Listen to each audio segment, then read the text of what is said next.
That's true. One interesting thing to ask sometimes when you think about this is, what are the alternative possibilities? So let me just talk real quick to the secular worldview for a second. We're just immersed in it. It's everywhere you look. It's the secular, godless, sort of atheistic perspective on the world. Does that have a better answer for the problem of suffering? Let's think about it for a second. Here is the secular reason for suffering. You ready? There is no purpose for your life, ultimately. You can try to come up with your own, but it's just an illusion. It's subjective. It's just made up. In terms of objective purpose, you have none. In terms of intelligent design, you were not intelligently designed. You are a complete accident. You are a cosmic mistake. You just happen to have happened, and one day you'll be gone and forgotten. All the pain in your life is simply what's happening. It's just what happens. It has no purpose. It has no explanation. It has no reason. It has no good purpose in your life. It's just whatever happens, happens. If the God of the Bible exists, and of course he does, then that means the most challenging and difficult parts of our lives are loaded with purpose for our good. Think about the alternative. One is, like Richard Dawkins famously said, he's still going. He's probably around 80 or so, and he's written a lot of books from the atheist perspective as a biologist.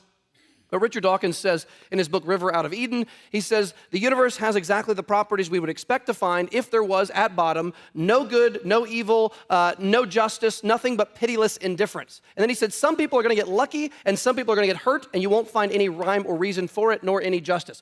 Those are his actual words. So from the atheist perspective, your suffering is pointless, and it has no ultimate good in your life. Some people get lucky, and some people don't. Whereas from the biblical perspective, the most difficult times of life have perhaps the most meaning. I mean, they're the times where God is most at work shaping us into the image of his Son, helping us to stop loving the world as much as we did, start loving heavenly realities more than we ever did. God is always at work for our good. The only alternative is, again, a God who's sort of standing back watching from a distance, in which he's going, I wish that hadn't happened, and I'll try to kind of clean up the spilled milk, but I've got no real plan for this. I'm just going to try to make the best of bad things, but I don't really have a plan for the bad things. I'm watching them happen and then trying to make them the best that I can. But no, it is far better than that. God has a plan. Like Shakespeare, and like you mentioned, Shakespeare in his plays, every good and bad moment in the play is being worked by a master writer for ultimate good ends. And God is like the ultimate tapestry. You've heard of like a quilt maker, to switch analogies. On the back of a quilt, it looks ugly. Everything's out of order. It looks like chaos.